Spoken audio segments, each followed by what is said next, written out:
Katoliko, kaugalian na natin ang magsimba tuwing linggo at sa mga araw ng pangingilin.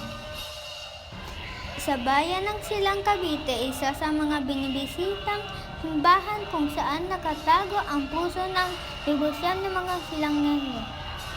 Hindi magiging kumpleto ang pagbisitan kung hindi makikita ang simbahan ng Nuestra Señora de Candelaria.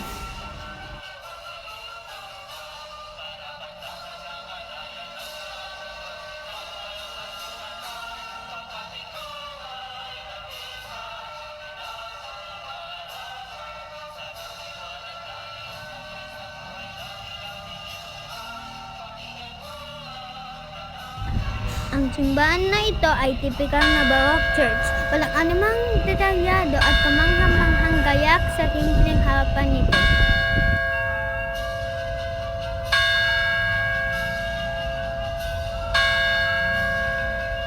Itinatag ang parokya noong 1595 ng mga misionerong Franciscano. Kilala ito sa estilo ng arkitekturang kolonyal ng Espanya at may mga retablong disenyo sa estilo Rococo.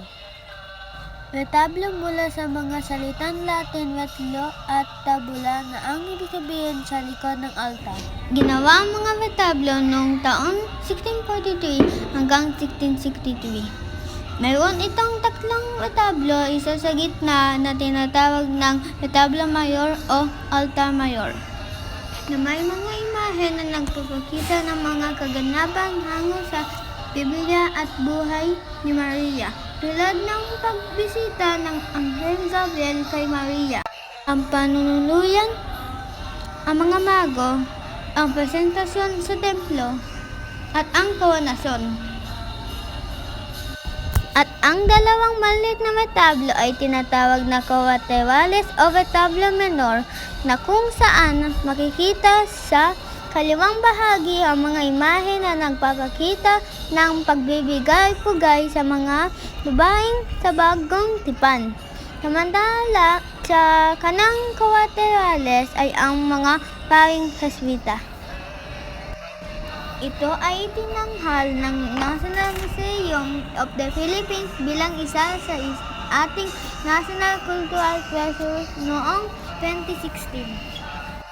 Ang retablo ay nakadikit sa pader na gawa sa nililok o inukit na hardwood kaya hindi agad inaanay.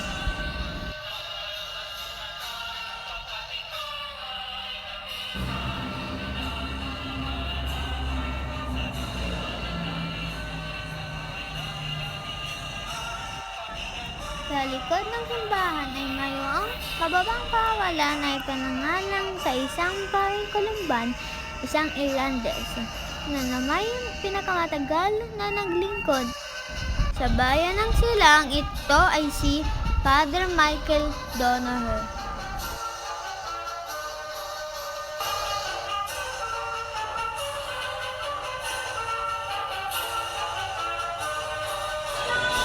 Ang kapistahan ng Nuestra Señora de Candelaria sa Silang ay isa sa may pinakamatagal sa pagdiriwang sa Pilipinas mula sa ika-1 ng Pebrero hanggang sa ika-3 ng Pebrero.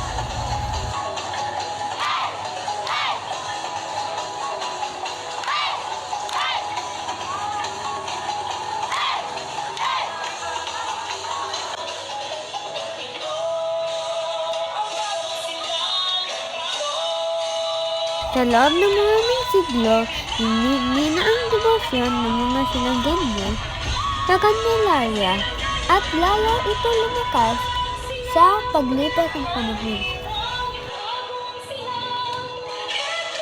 Ito ay pagpapakita nila sa walang hanggang pasasalamat sa kanilang mapagmahal na Reyna at tagapagtanggol at tagapagpadala ng liwanag ng mundo.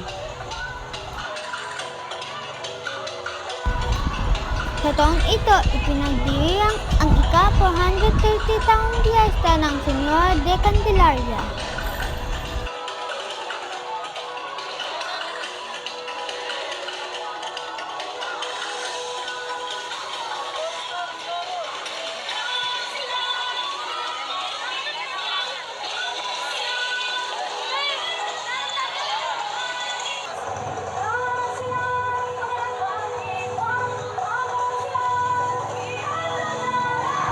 Ito nga po pala si Fiona Caleb R. Reyes.